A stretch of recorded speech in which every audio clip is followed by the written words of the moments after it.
Everyday life is built on routines.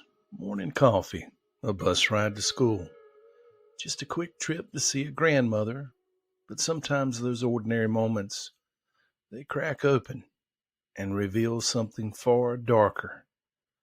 In tonight's episode, we're traveling across North Carolina to revisit 5 disappearances.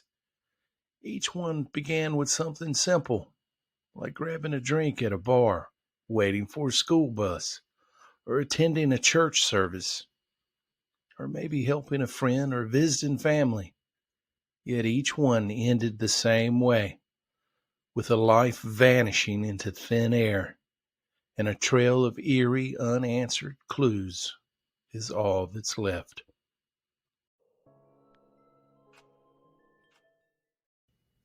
It's November 1981. Darlene, a young woman who had recently gone through a divorce, had moved to Hollywood, Florida. She was living with a new boyfriend, his name Phil Parselli, a real estate broker, known to his family and friends as Skip. The two of them made the long drive from sunny Florida all the way to Durham, North Carolina for Thanksgiving to visit Darlene's parents. The holiday was going as planned, a cozy, normal visit. But before the big Thanksgiving dinner could even be served, Darlene and Skip, they decided to make a quick trip across town.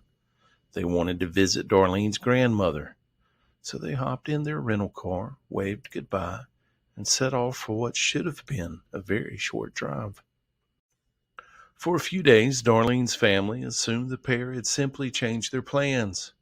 After all, her personal belongings and her packed clothes were still at her parents' house. But as the days passed and no phone calls came in, a cold knot of fear began to form in the family's stomachs. Darlene was officially reported missing, but strangely enough, a missing persons report for Phil Parselli was never filed. Then a few days after they vanished, the discovery was made. Their rental car was found hundreds of miles away. That's south of the border.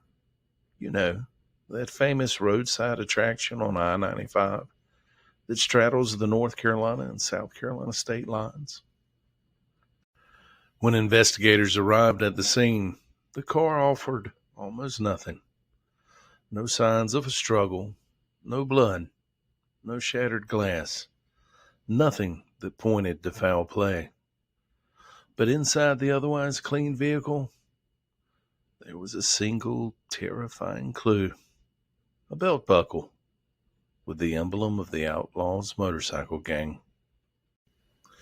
Now, if you don't know the Outlaws, they're not your average riding club. They're violent. A 1%er motorcycle gang with a reputation for drug trafficking, extortion, and other brutal crimes. So to find one of their emblems in an abandoned car belonging to 2 missing people, well, that most likely isn't a coincidence. That's probably a message. Darlene's family was devastated. Her father, completely consumed by the mystery. Well, he spent years of his life looking for his daughter. He hired private detectives, followed every rumor, and chased leads from Tennessee to Florida. But every lead went cold. Today, more than 4 decades later, both Helen Darlene Fuller and Phil Skip Parselli, they're still missing. The case, it's gone cold, leaving behind nothing but questions. What happened on that short drive to a grandmother's house? Why was their car found hundreds of miles away at a tourist trap? And what did that belt buckle really mean? Were Darlene and Skip victims of a crime? Or were they somehow involved with people who left that chilling calling card? The answers remain lost, just like Darlene and Skip, somewhere on a lonely stretch of highway.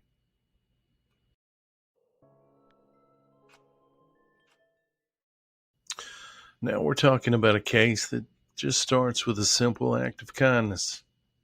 The kind of thing any one of us might do for a friend. But in the small town of Garland, North Carolina, a good deed led to a complete and utter vanishing. This is the mystery of Judith Deavers-Hyder. It was a cold Monday evening on December 7th, 2015. Judith, a 55-year-old woman who lived in the quiet town of Garland, she was home when she got a phone call. A friend needed help.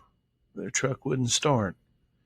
And without a second thought, Judith grabbed her keys, got in her car, and drove to meet them. It was a short trip, a quick fix. She'd be back home in a flash. But Judith never came home. Days went by with no word from Judith. Her family grew frantic, and a missing persons report was filed.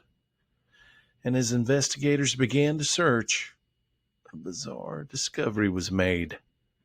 Just a couple of houses down from Judith's own home. Her car was found. It was parked behind a row of bushes, intentionally hidden from view. There were no signs of a struggle or foul play in the vehicle, but the location itself, well, that was unsettling. Why would her car be parked so close to her own home and still intentionally concealed?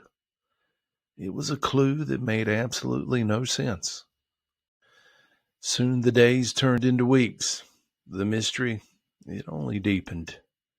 Police confirmed that Judith had a medical condition and was in need of medication. Raising the urgency of the search, family and friends spoke of her as a kind and helpful woman, making her disappearance all the more baffling. Who would want to harm her? The North Carolina State Bureau of Investigation joined in on the case, and a $5,000 reward has been offered for information leading to an arrest. But despite all the efforts, there's been no sign of Judith. There's been no new leads, no suspect named, and no answers. The case itself remains a cold trail of breadcrumbs, a phone call from a friend, a short trip, an intentionally hidden car, and chilling questions that still hang in the air. What happened on that short drive? Just a few feet from home. And just who exactly was Judith supposed to meet? The Bladen County Sheriff's Department continues to investigate. If you have any information, please contact them at 910-862-6960.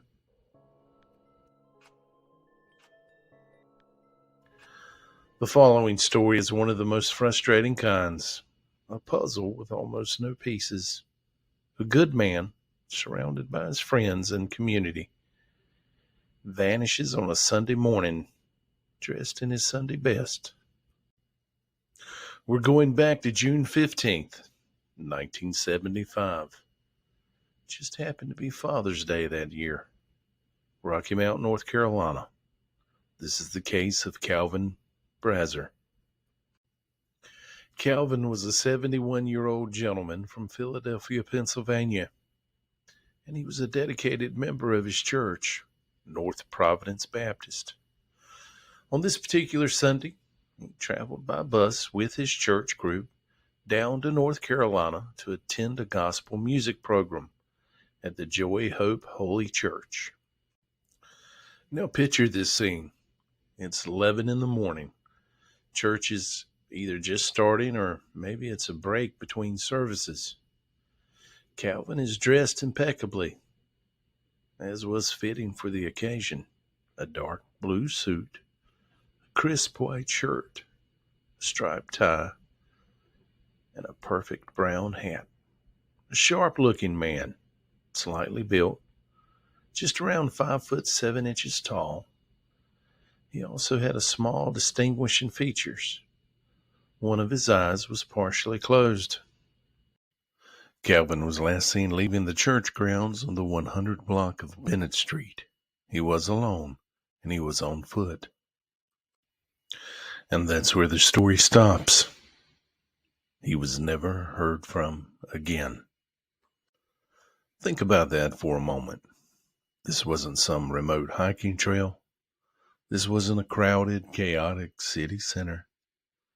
This was just a Sunday morning in a small, quiet town. This was an elderly man dressed for church, walking out of the building where his entire traveling party was located. The details available in this case are stunningly few, which only deepens the mystery. The big question is, where was Calvin going? Why did he leave the group? Did he have a sudden medical emergency? At 71, it's possible. Maybe he fell ill and was walking somewhere specific. Maybe to a pharmacy or a payphone to call a relative. But if that's so, why didn't he say anything to anyone in the group? Why is there no trace of him found anywhere? The church location on Bennett Street, near an area today that is close to old railroad tracks and appears somewhat isolated, it raises another unsettling possibility. Was he targeted? Was he walking toward a nearby street or a business that was known to be dangerous? Was he simply trying to run an errand? Was he mistaken for someone else? Or was Calvin a victim of an opportunist who saw an old man alone? The simplest explanation is he got lost. But given his age, his dress, and the fact he was surrounded by people who knew he was there, it's chilling that no one, no parishioner, no bystander, no one saw anything that could provide a single clue about the direction he took. To this day, Calvin Brazier's case remains classified as an endangered missing person. He walked out on a bright Sunday morning from a gospel concert and simply disappeared into the summer air, leaving behind only unanswered questions and a community that never really stopped looking for him.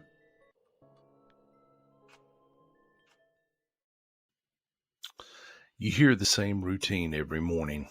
The distant sound of a school bus, the closing of a front door, the start of a normal day.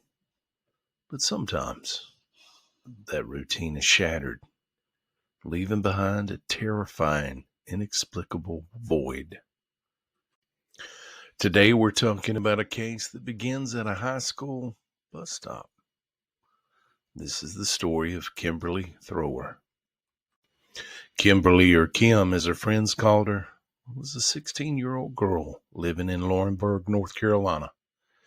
On the morning of April 29th, 2004, she was doing what hundreds of thousands of students across the country do every day.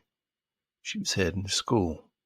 Specifically, she was waiting at the bus stop on Stevens Circle, intending to go to Scotland High School. She was petite, only about 5'5", easy to recognize, a young Native American girl with brown hair, light brown eyes, and distinct piercings on her ears and tongue. It was exactly 7 a.m. when the one crucial detail in this case was witnessed.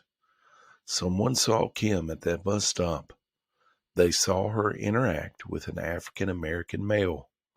According to the witness, the man placed his arm around Kim, and then, in a move that has baffled investigators for over 2 decades, the pair simply walked away from the street and into the woods together. Kimberly never arrived at school that day. She was never heard from again.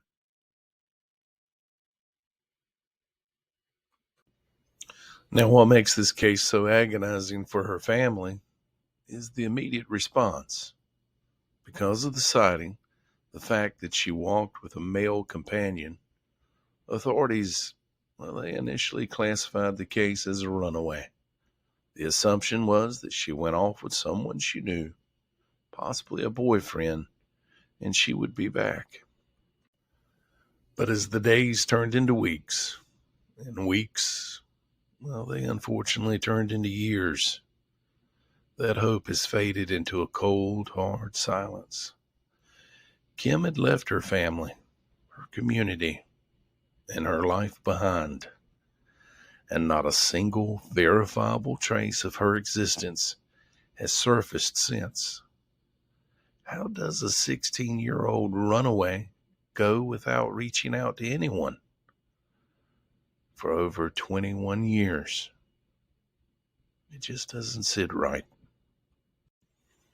Due to the passage of time and the complete lack of contact, authorities are now re-examining this case, understanding that this is far more likely a serious crime than a simple runaway situation.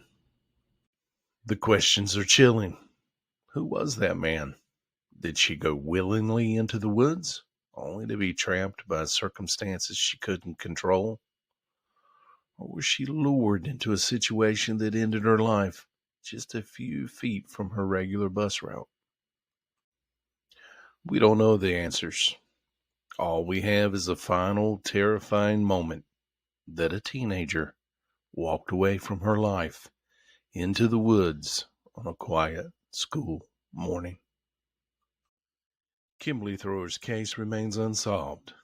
If you have any information, please contact the Scotland County Sheriff's Office, 910-276-3385.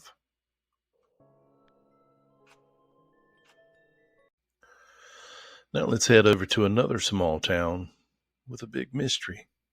This story starts in a place where everyone knows your name, but ends with a scene that feels like something out of a crime thriller. We're talking about the strange and unsettling disappearance of Robert Connor. Robert was a 61-year-old man from Claremont, North Carolina. He was a creature of habit. He had his routines, his friends, his favorite spot, the Boxcar Grill. And on the evening of July 18th, 2003, he was doing exactly what he always did, sitting at the bar. He was last seen there, a place where people felt safe and familiar. But something happened between the time he left the bar and the way his family found his home days later. 6 days after he was last seen, a family member, unable to reach him, decided to check on him at his home. The scene she found there was just plain wrong. It was a picture of a man who vanished not in an instant, but from a life that was still running on autopilot. First, there was the dog, Robert's constant companion, a dachshund named Rusty. Rusty was left all alone, hungry and frantic. This was a man who adored his dog, a man who wouldn't leave his best friend unattended for that long. Then there were the messages.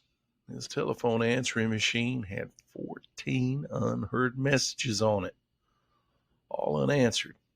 His mailbox was overflowing with unopened letters. It was as if he'd gone for a while, and then the normal flow of his life had piled up, just waiting for him to return.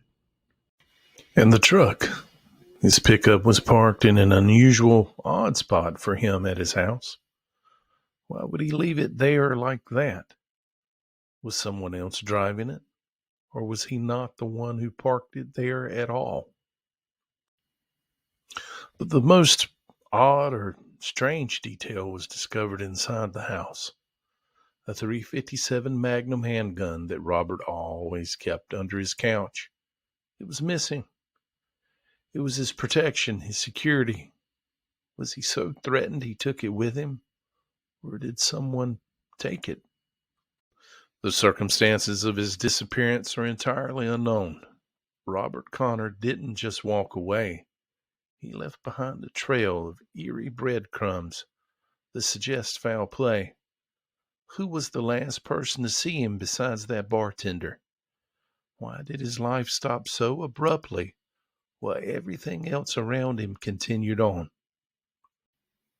The police interviewed a man named John Franklin Dixon, who was supposed to be the last person to have seen Robert, but no useful information came from that conversation. The case has gone cold, and Robert Connor's whereabouts are still unknown. If you have any information, please contact the Catawba Sheriff's County office at 828-465-8349.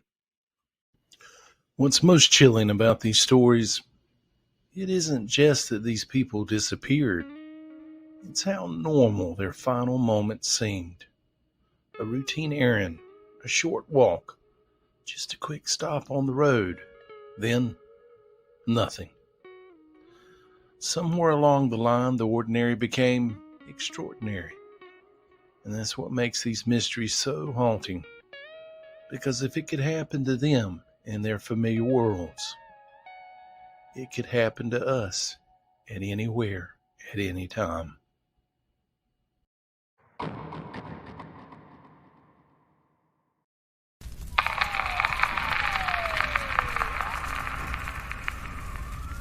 It was just around 7:30 on a hot, humid August night when the call came in. Smoke rising from a small house on Pamlico Road. The kind of house that had seen more summers than people cared to count, settled just a mile down from the water.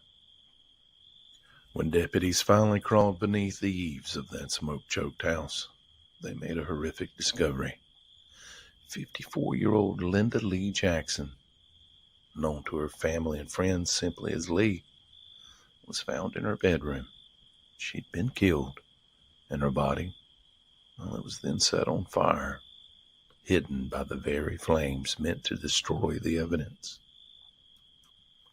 The sheriff's office called it suspicious, but there in Oriental, a quiet coastal town where the river meets the Pamlico Sound, well, people called it a haunting, a violent secret buried deep in the heart of their community. Lee loved this place, the slow rhythm of life by the ocean, the way the wind came in smelling of salt and old stories. She lived alone after losing her lifetime companion years before, but folks said she still laughed, still waved at every car that passed by. She'd found her peace there.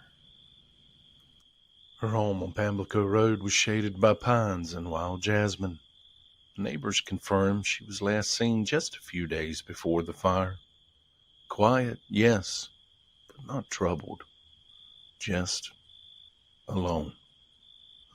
But when the flames came, they burned through more than just the wood and plaster.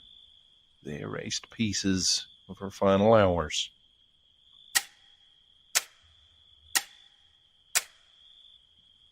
On August 3rd, 2009, deputies went inside a suspected house fire. What they emerged with was indeed a crime scene. Lee's body was discovered in the bedroom, and the investigation revealed that the fire was not the cause of the death. It was the cover-up. The flames hadn't spread far beyond the bedroom, almost as if the fire knew exactly where to burn and what to hide. The Pamlico County Sheriff's Office immediately called in the North Carolina State Bureau of Investigation.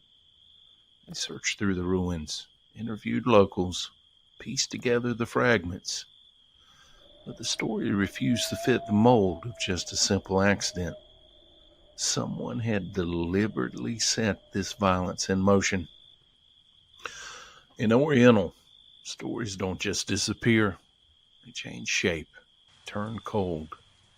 Folks still whisper about that house, the one that burned at midnight.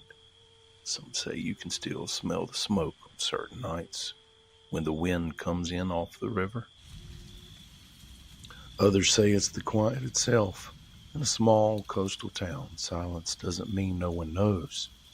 It often means everyone is choosing to just not speak.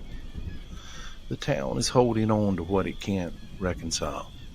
The knowledge that one of their own was silenced in such a cruel, desperate way. Investigators followed every rumor and every lead, from subjects of interest to tips about possible motives. But time has a way of silencing witnesses and blurring the lines of memory. No arrests were ever made. Lee Jackson's final public traces were cheerful, casual, a life moving forward. But the terrible fundamental question remains: who would want to hurt Lee Jackson? And why was her body left to burn, as if someone hoped the fire could somehow erase the truth? Lee's house still stands, rebuilt, painted over, made to look brand new. But locals, they know its history. They know that even in small towns where the air is thick with history and secrets that move slow, the dead don't rest easy. The truth is still out there. If you know anything about the death of Linda Lee Jackson, please contact the Pamlico County Sheriff's Office or the North Carolina State Bureau of Investigation. A $5,000 reward remains for information leading to an arrest or conviction.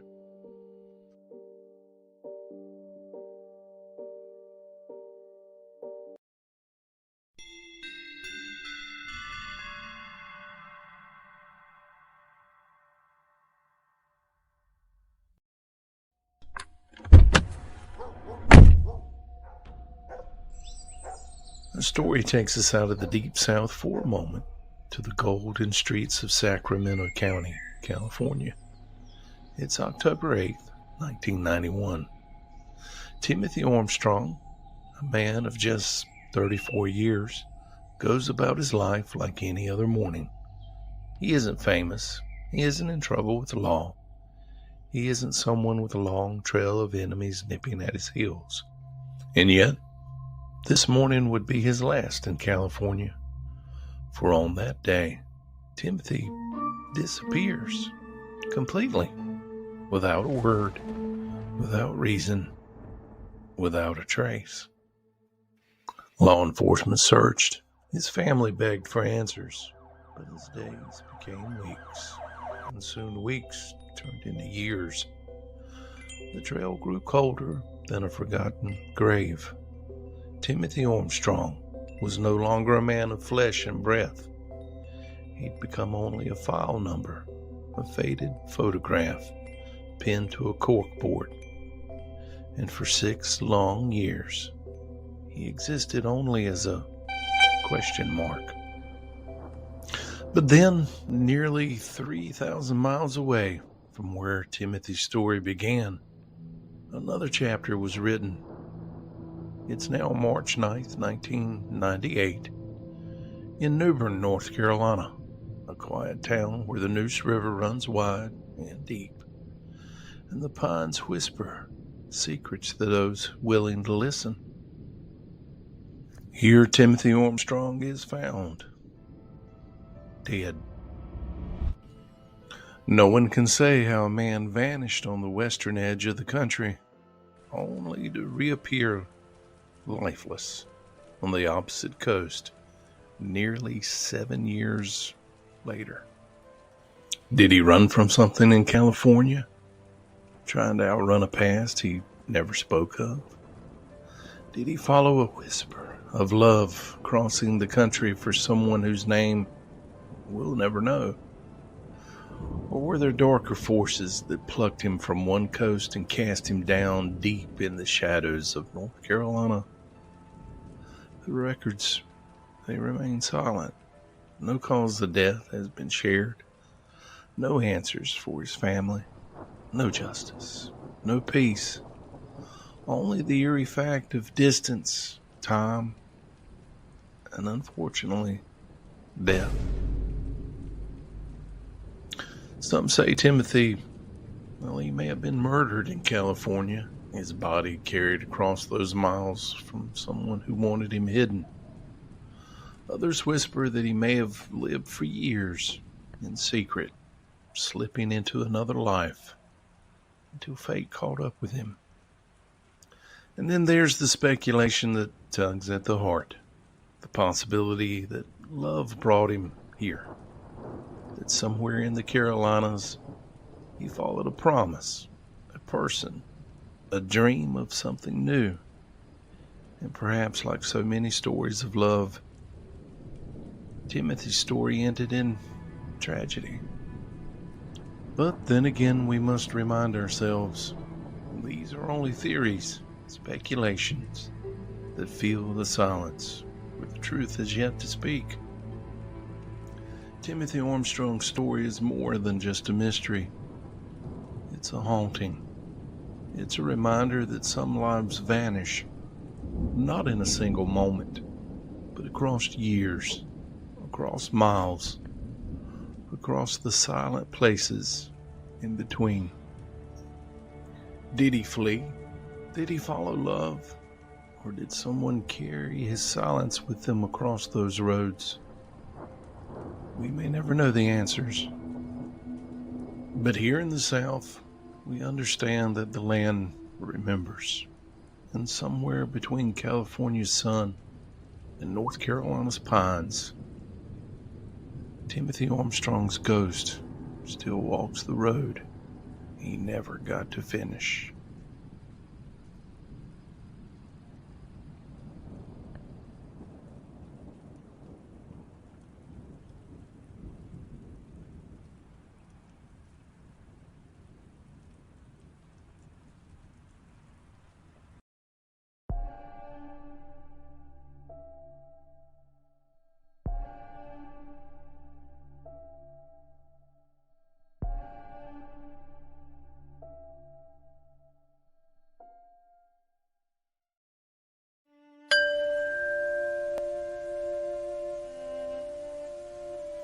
In the oldest parts of New Bern, North Carolina, history doesn't just whisper, it breathes.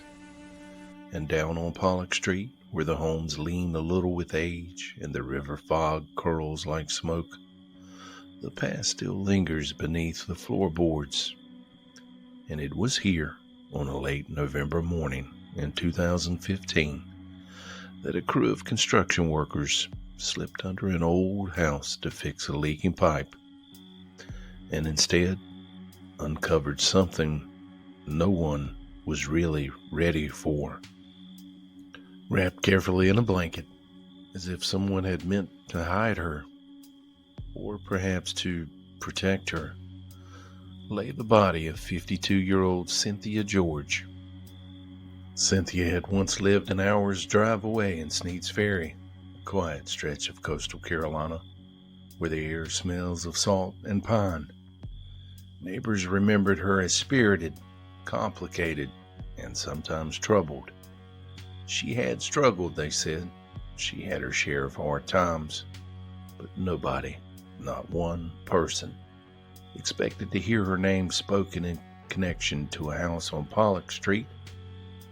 That's the kind of place known for garden tours and antique stores, not hidden tragedy. Investigators tried to piece together what little they could. The medical examiner worked slowly. The summer heat had left time and evidence cruelly tangled. A lieutenant with the New Bern Police Department said it best. It's like working a puzzle. We're having to work backwards. How long had Cynthia been gone? Who placed her there? And why that house on Pollock Street? The timeline was blurred. Her last public Facebook post was dated October 1st. Just a few brief words and photos that would become her final traces in the digital world. And by late November, her body had been under that house for weeks, maybe even longer. Friends tried to remember the last time they saw her. Neighbors recalled boxes on the porch, the shuffle of moving out, and then nothing. but the quiet. Cynthia's story wasn't neat, and maybe that's why it faded from headlines too quickly. The world tends to look away when life grows messy around the edges. But still, she's someone's daughter, someone's friend, and a woman who deserves answers and dignity. Even now, New Bern police still list her death as suspicious. No one's ever been charged. No clear cause of death has ever been released. Only questions, quiet ones, that seem to drift along the Neuse River whenever the wind turns cold. There's a weight that comes with unsolved stories like this one. An ache that doesn't shout. It just waits. Beneath those historic porches and the painted shutters on Pollock Street, the past isn't gone. It's simply buried, just for a while, beneath dust and memory. If you know something, even the smallest detail, the New Bern Police Department is still listening. For Cynthia, for her family, and for the truth that never quite made it to daylight. Some stories never rest easy, and the road, even in New Bern's quiet heart, still hums with the sound of her name.